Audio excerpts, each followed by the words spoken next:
5 words की ना मैं आपको सिर्फ स्पेलिंग बल्कि इनके मीनिंग से बताऊंगा। पहला वर्ड है नाइन्थ।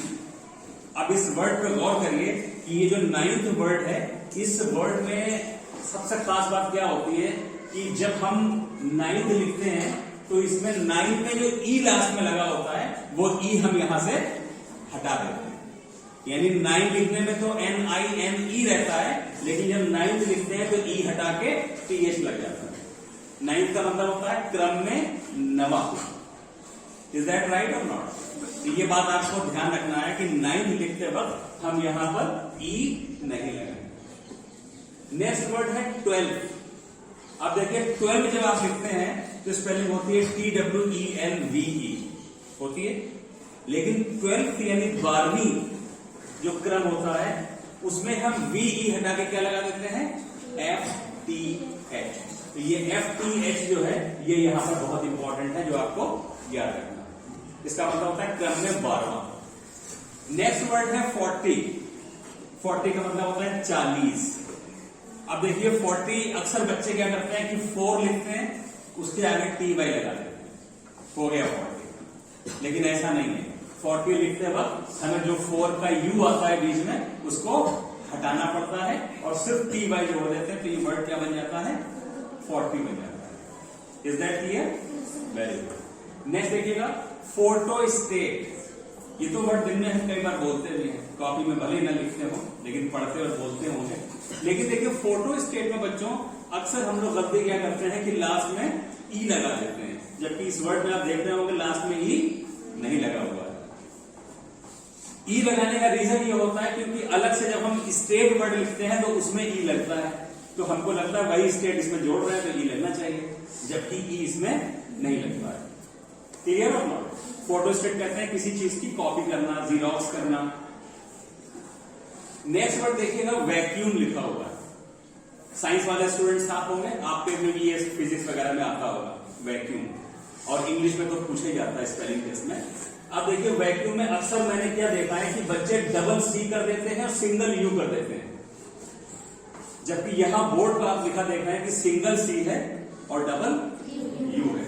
तो बच्चों आपको बता दें कि ये जो स्पेलिंग बोर्ड पे लिखी है ये ब्रिटिश इंग्लिश में करेक्ट मानी जाती है, जबकि जो आपने डबल C और सिंगल U वाली स्पेलिंग देखी है मैं उसे गलत तो नहीं कहूंगा, लेकिन ब्रिटिश इंग्लिश में वो एक्सेप्टेबल नहीं है। उसको आप ऑल्टरनेट स्पेलिंग कह सकते हैं। ऑल्टरनेट का मतलब होता है काम चलाओ, मतलब it is okay if you right it, but in competitive exam it is not acceptable at all. वहां ये एक्सेप्ट होती है। Is that clear? तो सही स्पेलिंग आप इसी को मान के चलिए कि वैक्यूम में सिंगल C होता है और डबल U होता है। वैक्यूम का मतलब होता है एब्सेंस ऑफ एयर, निर्वात की स्थिति जहां हवा बिल्कुल ना हो।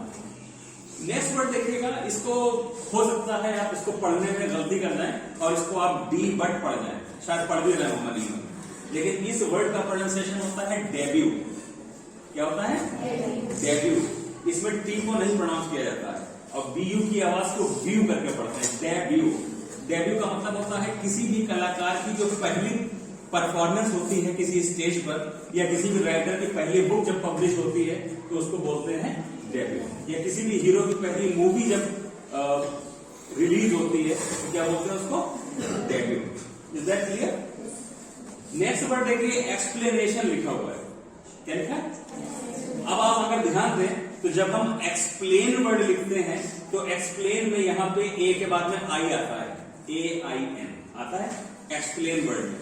लेकिन जब हम एक्सप्लेन से इसको एक्सप्लेनेशन लिखते हैं तो वो आई वर्ड क्या होता है?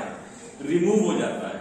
तो हमें यहां पर यही ध्यान देना होता है, क्योंकि हम एग्जाम में क्या करते हैं जिसमें आई लगा होता है उसको टिक कर देते हैं, क्योंकि हमें एक्सप्लेन की स्पेलिंग याद है, लेकिन यहां पे एक्सप्लेनेशन में वो रिमूव हो जाती है। आपको ये ध्यान रखना पड़ेगा। एक्सप्लेनेशन का मतलब होता है व्याख्या करना, किसी चीज को एक्सपेंड करना। रिदम।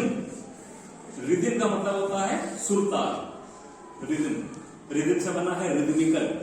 ये वर्ड भी बहुत पूछा जाता है कंपटीशन में या फिर एग्जाम में। तो आपको ये ध्यान रखना है कि रिदम में H पहले आता है और Y बाद में आता है। वो आपको कंफ्यूज करने के लिए क्या करेंगे? Y पहले दे देंगे और H बाद में कर देंगे। आपको कंफ्यूज नहीं होना है, इनकी स्पेलिंग आपको बार बार लिखकर प्रैक्टिस करना है। तभी आपको याद रहेगी।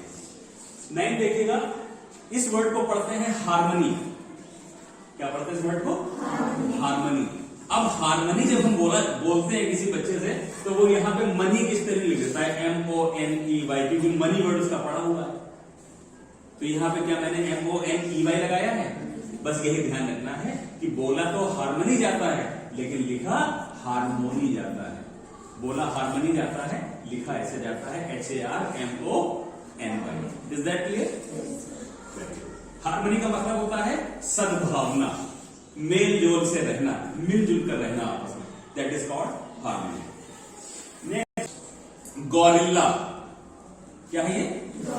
GORILLA, ये होता है गॉरिल्ला। गॉरिल्ला एक जानवर होता है, ठीक है। तो ये जो जानवर होता है, ये उसी की स्पेलिंग है गॉरिल्ला। इसमें R कैसा है? सिंगल, और L कैसा है? डबल। एक गॉरिल्ला वर्ड और होता है, ध्यान रखिएगा, उसका मीनिंग और उसकी स्पेलिंग चेंज हो जाती है। वो मैं यहां लिख दे रहा हूं, वो होता है GUERILLA। ये गॉरिल्ला भी एक वर्ड होता है। इस गॉरिल्ला का मतलब होता है, आपने देखा होगा जब युद्ध होता है, बैटल होती है या वॉर होती है, तो उसमें छापेमारी युद्ध होता है। छापा मार का मतलब जमीन पे से लड़ाई, जो जमीनी लड़ाई होती है, तो वो गॉरिल्ला वॉर कहलाती है। जो युद्ध से संबंधित होगा वो ये वाला वर्ड होगा। एक गॉरिल्ला ग्लासेस भी आते हैं, शीशे भी आते हैं, कहते हैं गॉरिल्ला ग्लास है, उसकी स्पेलिंग भी यही है। तो ये कंफ्यूज मत होइएगा, ये जानवर के लिए आया है, ये गॉरिल्ला ग्लास के लिए या फिर गॉरिल्ला वॉर के लिए आया है। नेक्स्ट वर्ड देखिएगा, क्लोरोफिल। साइंस वाले बैठे हैं, बायो वाले, वो वर्ड भी बहुत पढ़ते होंगे, क्लोरोफिल, हरित, है ना, वो जो ग्रीन वो आता है।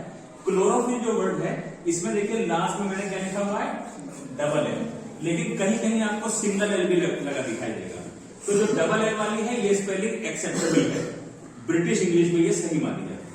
और सिंगल एल जो है, उसको ऑल्टरनेटिव स्पेलिंग कहते हैं, यानी कि ठीक है, काम चल सकता है, लेकिन वो ब्रिटिश में एक्सेप्टेबल नहीं है। तो आपको डबल एल वाली याद रखनी है। नेक्स्ट वर्ड जो है, इसको अगर आप ऐसे पढ़ेंगे तो आपको लगेगा कोलोनल, जबकि हम लोग बोलते हैं क्या इसको? कर्नल।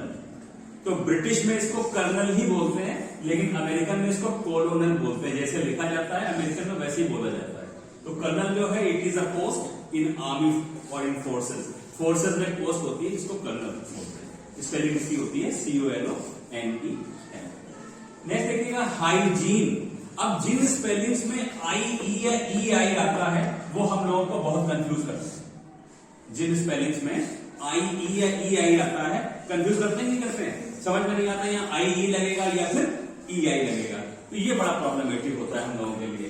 तो याद रखिए, इसका एक बड़ा ही जनरल सा रूल है कि जब कोई C के बाद हमें लगाना होता है, किसी वर्ड में C के बाद लगाना होता है, तो मोस्ट ऑफ द टाइम्स या 90% कह सकते हैं कि EI का यूज करते हैं। ध्यान रखिएगा, C के बाद हम क्या लगाते हैं? जनरली EI लगाते हैं। और C के अलावा कोई लेटर होता है तो फिर वहां पे IE लगता है।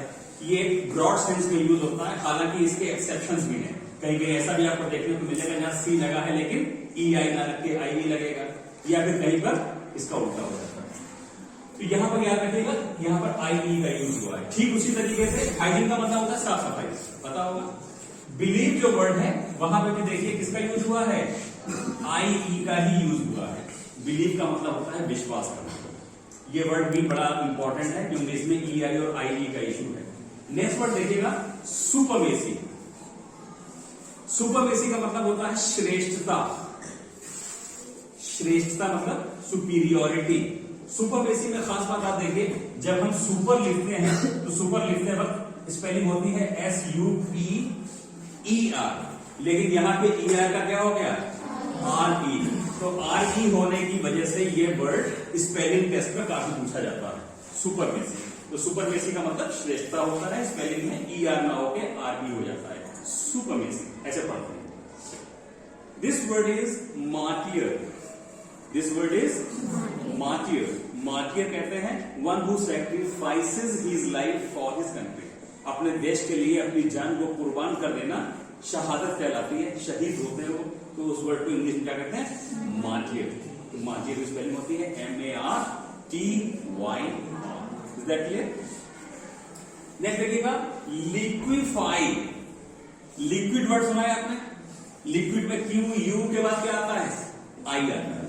साइंस वाला ध्यान दीजिए, लिक्विड में यू के बाद क्या आता है? लेकिन जब इस वर्ड को हम वर्ब फॉर्म में बदलते हैं तो वर्ब फॉर्म में बदलते वक्त वो आई किस में तब्दील हो जाता है? ई में चेंज हो जाता है और एफ वाई हो जाता है। तो इस वजह से आई का ई में चेंज होना ही इस वर्ड को खास बना देता है। इसीलिए ये वर्ड स्पेलिंग टेस्ट में काफी पूछा जाता है। लिक्विफाई का मतलब होता है द्रवित कर देना। सैंडविच खाते हो आप लोग? खाया होगा, सैंडविच जरूर खाया होगा। सैंडविच जो है उसमें अक्सर बच्चे WITCH बना देते हैं, क्योंकि विच की स्पेलिंग में TCH आता है। विच का मतलब होता है चुड़ैल, तो विच में WITCH लिखा जाता है, लेकिन सैंडविच में कोई चुड़ैल नहीं होती। इसमें विच की स्पेलिंग में टी नहीं लगता है, खाली WICH लगता है। ठीक है, चाइनीज आइटम है ये, अक्सर लोग खाते हैं। Next word is mischievous. Mischievous का मतलब होता है शरारती, naughty.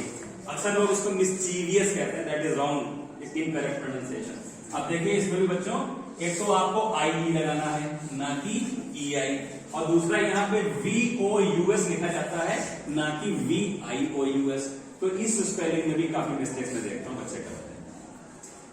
Next is miss spell. Miss spell का मतलब होता है किसी वर्ड की स्पेलिंग को गलत लिखना, that is called miss spell.